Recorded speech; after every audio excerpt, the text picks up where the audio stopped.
Hello, Giants fans. Welcome to Giants Baseball 101. I'm Gabe Vaughn, your host. The Giants have signed relief pitcher Jordan Hicks to a 4-year, $44 million deal. And this deal is just unique in its implications in many ways, and that is what we're going to talk about today. Because there's just a lot that can be said about what it means for the Giants. And at the end, I'm just going to seek to answer a question that I would imagine right now it is in the minds of a lot of Giants fans. It would basically be like, was this move out of... Nobody asked this question, don't get me wrong, but I would still imagine it's in the minds of a lot of Giants fans. Essentially, was this move just out of desperation for the Giants based on their needs, or was it really rational, well thought out, and is it actually a good thing? So that's what we're going to get to at the end. But first of all, we need to start at the beginning and just see where essentially this deal with Hicks is going. So the Giants, again, the deal was 4 years, $44 million. That was the Giants' agreement with Jordan Hicks. And the thing that would stand out right away is the amount of money that they are committing to a relief pitcher. And it's kind of unusual. I mean, as we well know, relievers are the most underpaid position in all of baseball. And first of all, I will just say I focus a lot on the Giants' weaknesses, which we all know, and some of them are just not being able to get stuff done, and they're great at, like, the media is great at giving them excuses for not being able to get stuff done in free agency and at the trade deadline, but it doesn't mean we have to agree. Like the Giants' weaknesses over the past few years have been real, and one of them, a real one, is just thinking they can win by doing bullpen days and not having a real 5-man rotation. But what I specifically want to mention right now is this last weakness on the part of the Giants that I mentioned. I believe there's a real strength that at least comes out of it, or at the very least, it comes out of the idea behind all of this ridiculous bullpen day stuff that we've been having to deal with. There's something good that's kind of come out of it, and it probably played into their signing of Jordan Hicks. And that is the fact that the Giants are probably one of the top teams that would be just most likely to break out of a ridiculous, absolutely stupid myth that has been just controlling all of baseball for the past several decades and does to this day. What is that myth? It is the way of thinking that essentially relief pitchers aren't deserving of high salaries, that they should be the cheapest position in baseball. Why is that? Like, and you want to know the weirdest thing about it, the most ridiculous? There is this one group, this one category of relief pitchers that gets set off from everybody else as super special. They actually get to get paid. But all the other normal relievers are just thought of as regular workhorses, and they don't. Well, this category, this really ultra special category I'm referring to, are the closers, the guys who pitch the 9th inning. It makes no difference, certainly, that they'd be way more likely to come into a 9th inning with no runners on base and a 3-run lead than, say, a 7th inning with 2 outs, bases loaded, and you're clinging to either a tie or a 1-run lead. No, they'd be way more likely to come into the 9th inning situation, even though it is, it's just lower leverage. But it's just baseball tradition right there. It is what it is. And the closers have been just this elite group of relief pitchers that, for whatever reason, they get to be set off from everybody else. Now, the Giants, if you remember, let's just refresh our memories here, over the past few years have talked a lot about using unconventional pitching methods. And I think that had that strategy played out, it would have been interesting. But I feel that it just didn't play out the way they were thinking exactly. I mean, they were playing without a full rotation in such a way as to just burn all of the strength of the entire bullpen. And I think it was just a way of playing that just absolutely was not sustainable. But if you really take the initial idea and you just take it to a perfect world where the Giants actually have enough multi-inning pitchers to help them get through games, and their ability to actually shop at the top of the market for top talent pitching wise is not compromised in any way, shape, or form, then you might actually have something good going here, because at least it removes the great divide between starters and relievers that just makes no sense and keeps relievers from being compensated the way that they should. It's a poisonous way of thinking, and yet it's just so characteristic now of the game of baseball, because it's just some kind of tradition. But it is just a toxic way of thinking about relief pitchers. They deserve to make money. They really do. And can you believe that while the closer, the closers can make tens of millions of dollars, but the eighth inning pitcher, literally the eighth inning pitcher, the guys who see a lot of high leverage action in the eighth inning, and they are sometimes asked to come in with runners on base, they are not able to actually make their money. It's ridiculous. Now, where do the Giants fall into all of this? Well, based on some things that their front office has talked about before, and some things that they have indicated they might be willing to do before, it does not surprise me that they are one of the teams to have at least one point where they just break out of this poisonous way of thinking. That's really something commendable in the Giants. If just not saying anything else about the actual deal, the fact they were willing to spend on a reliever, that they're actually thinking right, they're thinking rationally about that. That's commendable in and of itself, and it is something that the Giants front office, I believe, they have the capacity to do right, that I should definitely give them due credit for. And Jordan Hicks, he's a relief pitcher, and they sign him to this really big deal here, and it's not even so much that I would have expected the Giants to completely break out of this and constantly sign relievers to huge deals. It's more like I would have expected them to break out of it at some point, to just be one of the teams who maybe signs a reliever to a kind of deal that seems to be one of baseball's anomalies, which certainly seems to be the case here with Jordan Hicks and his contract for 4 years and $44 million.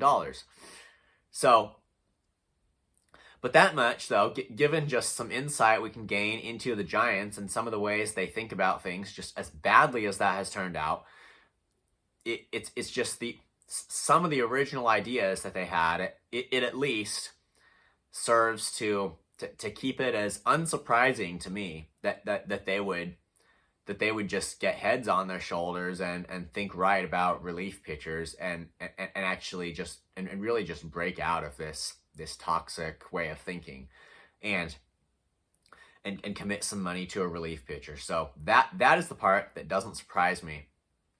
It really doesn't surprise me at all that at some point in time the Giants would do what they just did with Jordan Hicks. However, now we are going to get to the part of the story that is actually maybe challenging to grasp. That is, it is a bit of a surprise. And it is that the Giants have not signed, they did not sign Jordan Hicks to be a reliever. That's not why they're bringing him on. And despite the fact that there's only 1 year, and I forget which year it was, he made a few starts in a Cardinals uniform. Other than that, he has been exclusively a reliever for the entirety of his career. And yet the Giants, they are planning to stretch him into a starter. They really are. They are planning for him to be in their rotation. They are planning to stretch him into a starter. That's innovative. It's creative, absolutely. The question, obviously, is whether it is right or wrong. And obviously, we're not going to know until we see how Hicks performs. But I mean, there are probably just a few things that can be pointed out. It's that, I mean, one would be, obviously pitchers have successfully transitioned from one role to another at various times. I will point out too that Jordan Hicks was a very young free agent. He reached the big leagues at a young age, and he'll be, I believe, 27 in 2024, and that's really young for a free agent. So don't have this image of a guy who's actually old and you're trying to turn him into a starter late in his career. He is still in the literally the first half of his late 20s. So in that sense, it's not surprising that the Giants could think there's some chance of turning him into a good starter for them. So I mean, that's what we see happening right here, and it's something that they're going to try to do. So is this unusual? Yes, absolutely. Is it just normal that we see this in baseball? No, it's not. That you try to make a guy a starter at this point in his career while signing him to a big guaranteed deal to do that. And yet that's exactly what the Giants have done. They're taking something of a gamble here, but they are going to try to make Jordan Hicks a starter for them. And it's likely that he, and I mean, especially at first, and obviously we'll see how things go, like as he just kind of matures into this new role, if indeed it does work out. It is likely for sure that at first, while he's being stretched out, he won't be able to pitch super deep into games, and that's probably just something the Giants will have to accept. He's not going 7 innings in his first start in a Giants uniform. Now, can spring training help with some of that? Yes, it can. And I think the Giants will absolutely capitalize on spring training as a time to just optimally stretch Jordan Hicks out. However, do not be surprised if even going into the regular season, he is not able to pitch deep into games to start out, because I think there's a real good possibility that it will be that way. However, if he's effective in the innings that he does pitch, even when it means facing the lineup more than once, it will just be a real step in the right direction. So I've said this about other things, and I guess I'll just say it again about Jordan Hicks. It could be huge for the Giants if it does play out. And now I think so it's a surprising deal for sure, and they are going out of the ordinary. It's just, and who knows what analytics they've been following on Hicks and what data-driven insights they might be basing this on. But it's unusual, and yet it's something that they're willing to try. And I'm the type of guy to just think it's a very positive thing sometimes to think outside of the box like the Giants are doing. Now, the final question we probably need to answer is, do we think the Giants are doing this out of desperation, or was it just a completely rational and well thought out move? Well, I'm not going to be able to really give one answer or the other here, because I just don't know how they feel about the free agent market. I know that I know Imanaga has gone to the Cubs now, so that's one more guy off the board. But even if urgency was just a big factor in this signing of Hicks, which urgency had to be a factor in signing whoever they were going to sign, honestly, like I'm just going to interject and say that is a very appropriate motivator for the Giants right about now. No comparison at all, though, to last offseason when they just throw in Stripling, Minaya, and on the offensive side, they throw in Haniger and Conforto, and it's just certainly not a comparison to that. Same thing with Robbie Ray. Are there questions about him? Is there a risk? Yes, there absolutely is. But it's a better setup than last year, and it's signing Hicks is certainly it is more of a success than they were able to really get in last year. So it's just I believe this was good for the Giants. The only thing that comes with that, though, is it's only a bad thing if the Giants take it to mean they don't need to do anything else for their rotation. Same thing with Robbie Ray. Exactly the same thing with him. If the Giants take the signing of Jordan Hicks to be like the answer for them for their rotation and think they don't need to do more, that is the only circumstance under which it would actually turn out, or it could turn out to be a bad thing for the Giants. Because yes, they do need someone who does provide more certainty. However, the signing of Hicks itself, that was a good thing. And I will just close with this. If he doesn't turn out as a starter, if that does not work out, it really goes back to the point I was making previously about why are relief pitchers so undervalued in baseball, and I don't understand it, and I think a lot of people don't understand it. If it doesn't work out for him to be a starter, and yet he can be an elite reliever, then I'm just going to tell you, I'm going to be consistent with my philosophy.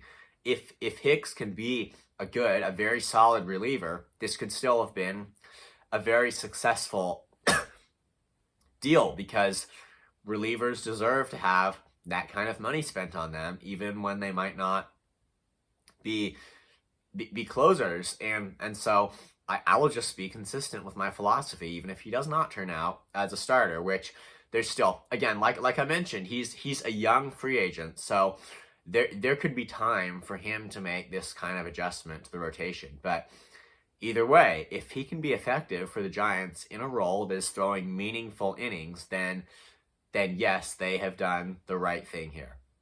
Thank you for watching. This has been Giants Baseball 101. Please subscribe if you haven't. Also, please leave your questions and comments. You know where to do it. I'll see you next time on Giants Baseball 101.